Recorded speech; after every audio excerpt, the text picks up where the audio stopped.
தமிழக அரசு கள்ளச்சாராய மரணத்தை தடுத்திடு.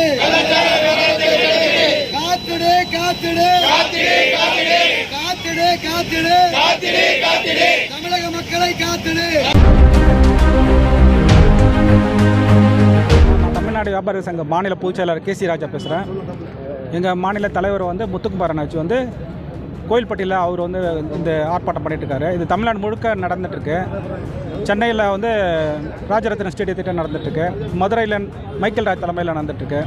அதனால் இது தமிழ்நாடு ஃபுல்லாக கள்ளச்சாராயத்தை ஒழிக்கணும். அது ஒழிக்க முடியல கவர்மெண்ட்டால். அவங்களுக்கு கொடுக்குற 10 லட்சம் ரொம்ப தப்பான, அவங்கள ஊக்குவிக்கிற மாதிரி. கள்ளச்சாராயத்தை குடிக்கிறதுக்கு சரி நம்ம இருந்தாலும் பரவாயில்ல, செத்தாலும் 10 லட்சம் கிடைக்கும் அப்படின்ற மாதிரி ஊக்குவிக்கிற மாதிரி இருக்குது சாராயம் குடிக்கிறவங்க. அதனால் அதை கண்டிப்பாக முதல்ல தடுக்கணும்.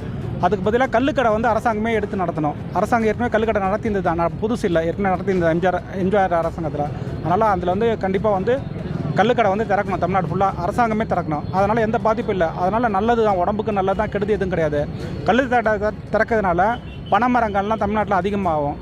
விவசாயிகளுக்கு இப்போ நல்ல வருமானம் வரும். தமிழ்நாடு அரசுக்கும் வருமானம், விவசாயிகளும் வாழ்வாங்க, அவங்களோட பாதிப்பும் எதுவும் இருக்காது. அதனால் கள்ளுக்கடை திறக்கணுன்றது தான் எங்களுடைய முழுமையான ஆதரவு. கள்ளுக்கடை திறக்கணும். அப்போ தான் கள்ளச்சாராயத்தை ஒழிக்க முடியும். அதே மாதிரி படிப்படியாக டாஸ்மார்க்கும் குறைச்சிக்கிட்டே வாங்க. அதுக்கு பதில் மது குடிக்கிறவங்களுக்கு மறுவாழ்வு மையம் திறந்து அவங்கள மது குடிக்க விடாமல் எப்படி பண்ணணுன்றதுக்காக அதுக்காக அங்கே மறுவாழ்வு மையம் நிறைய ஆரம்பிங்க. அவங்க அது குடிக்கணுன்ற அவசியமே இல்லை. குடிக்காமல் எவ்வளோ பேர் வாழ்கிறாங்க, எவ்வளோ பேர் வளர்ந்துருக்காங்க. இல்லை குடிக்கிறது என்னென்ன தவறு, அதனால் குடும்பம் எவ்வளோ பாதிக்கின்றதை அரசாங்கம் அதுக்கான பள்ளிக்கூடம் மாதிரி திறந்து அவங்களுக்கு கிளாஸ் எடுக்க அதுக்கு செலவு பண்ணுங்கள். இந்த கள்ளச்சாராயம் குடித்தவங்க செத்தவங்களுக்குலாம் 10 லட்சம் கொடுக்கறதுக்கு அதுக்கு செலவு பண்ணி தமிழ்நாட்டு மக்களை வாழ வைங்க. இளம் விதவைகள்லாம் தமிழ்நாட்டில் அதிகமாக இருக்கிறாங்கன்னு ஒரு டைமில் ஒருத்தர் சொன்னாங்க. இப்போ அங்கே அந்த அம்மா எங்கே இருக்கிறாங்கன்னு தெரியல. இளமில் இன்னும் அதிகமாகிட்டே தான் வராங்க. இப்போ கள்ளச்சாராயத்தில் பிறந்த குழந்தையோட வந்து 10 லட்சம் வாங்கிட்டு போகிறாங்க. அதெல்லாம் எவ்வளோ பார்க்கறது கஷ்டமான இருக்குது. அதனால் அதை தடுக்கிறதுக்கு அது கள்ளு சாராயம் தான் இல்லை, பிராந்தி விஸ்கி குடித்தாலும் எல்லாரும் சாவ தான் செய்கிறாங்க. அதனால் போதை தான். அதான் அதோட மோசமானது கஞ்சா, அபின், கொக்ரைன், அது மாதிரி நிறையா. தமிழ்நாடு தான் இந்தியா உலகத்துக்கே மார்க்கெட் மாதிரி ஆயிடுச்சு தமிழ்நாடு. அதனால் அது முழுமையாக அதில் செய்கிறவங்க எல்லாருங்க கண்டிப்பாக தெரியாமல் இருக்காது. அவங்கள முழுமையாக பயங்கரமான தண்டனை கொடுத்து அவங்கள இது பண்ணுவோம்.